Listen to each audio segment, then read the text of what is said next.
Anin dari Manajemen 2020. Perkenalkan, nama aku Sylvia Saniti dari Akuntansi Angkatan 2020. Halo, kenalin aku Arif. Halo, perkenalkan nama saya Gary Neville, saya dari Manajemen Angkatan 2020. Bagi saya, media sosial adalah tempat di mana saya bisa mendapatkan informasi dengan lebih cepat, dengan lebih banyak dan lebih luas perkembangannya, sehingga ini memudahkan saya, terutama sebagai milenial, untuk memperoleh informasi dengan akurasi dan kedinamisan yang luar biasa. Partner of life. Dan juga sosial media bisa dijadikan sebagai alat kontrol bagi masyarakat, baik untuk mengontrol isu-isu sosial, bahkan mengkontrol seperti government policy, government system juga mudah sekali saat ini disuarakan melalui sosial media. Media sosial pertama yang aku gunain dulu tuh Facebook, Instagram. Aku pakai Facebook sejak SD. Kalau sekarang sosial media yang aku pakai itu seperti YouTube, Instagram, Twitter. Untuk saat ini saya aktif dan masih paling aktif bermain di media sosial Instagram.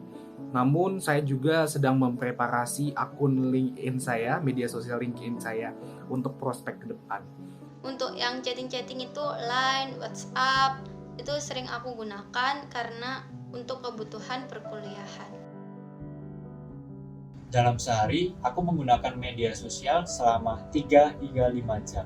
Kalau sehari itu sekitar 5-6 jam. Sekitar more than 2 hours sepertinya ya. Atau mungkin bisa sampai 7 jam misalkan libur. Kalau diestimasikan mungkin saja dalam satu hari saya bisa menghabiskan waktu 3 jam untuk bermain media sosial. Cukup penting sih media sosial bagiku. Saya gunakan sebagai tempat saya untuk berkreasi dan menyampaikan implikasi lebih banyak lagi kepada orang di luar sana. Kalau menurutku sekarang penting sih. Soalnya bisa jadi itu kan personal branding kita.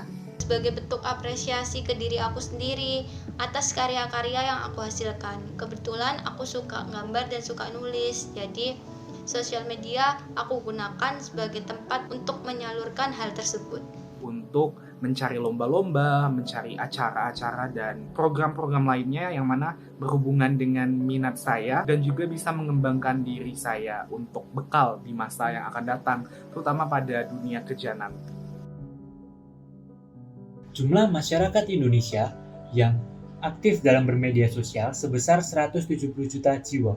Hal ini setara dengan 61,8% dari total jumlah penduduk di Indonesia. Udah setengahnya lebih nih. Indonesia berada di urutan ke-9 sebagai negara yang kecanduan media sosial dari 47 negara. Parah sih.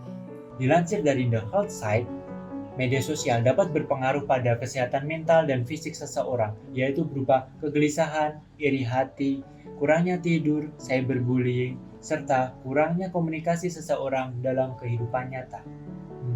Bahaya juga ya. Kalian tahu nggak sih bahwa ada penyakit yang namanya FOMO atau Fear of Missing Out, di mana ini merupakan gejala atau keadaan seorang individu merasa takut banget nih kehilangan atau ketinggalan info-info terupdate atau info-info viral atau yang populer yang sedang tren di sosial media.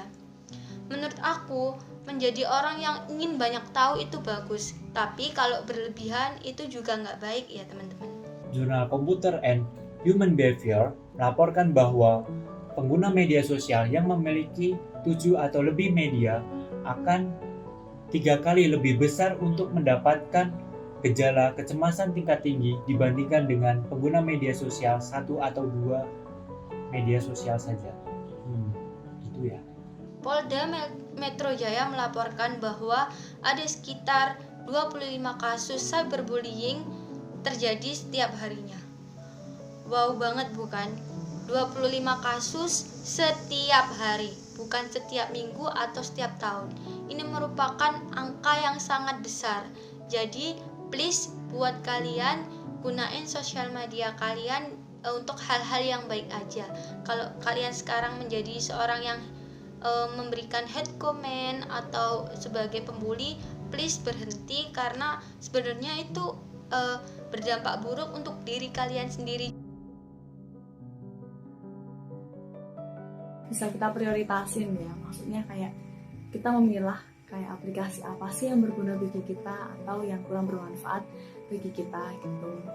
Terus kita juga pintar-pintar time management, membagi waktu buat kapan kita bermain media sosial, kapan kita harus belajar, terus kapan kita harus garap tugas, dan kapan kita harus bisa bersosialisasi dengan orang lain secara face to face. Ini tergantung dari the usernya sendiri, jadi tergantung dari penggunanya sendiri. Kita sebagai manusia bisa kok memfilter apa yang ingin kita dengar, apa yang ingin kita lihat. Kita pun harus memahami esensi dari media sosial itu sendiri. Media sosial adalah tempat kita bertemu orang banyak di dunia maya. Media sosial haruslah menjadi wadah bagi setiap orang untuk sama-sama bergerak, sama-sama bertumbuh dalam arah langkah yang baik. Nah, sehingga langkah pertama yang harus kita lakukan terlebih dulu adalah memahami bahwa media sosial kita menjadi tanggung jawab diri kita sendiri. Sehingga kita tidak perlu untuk mencampuri urusan orang lain di media sosial orang tersebut. Nah, itu adalah langkah paling awal dan menurut saya paling tepat untuk diimplementasikan.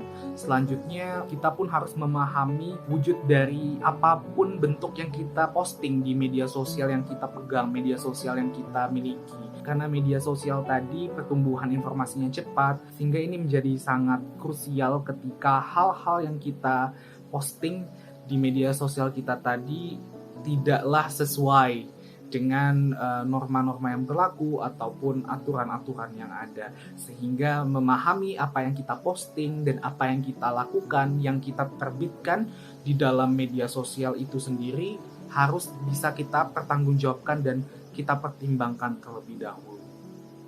Terima kasih.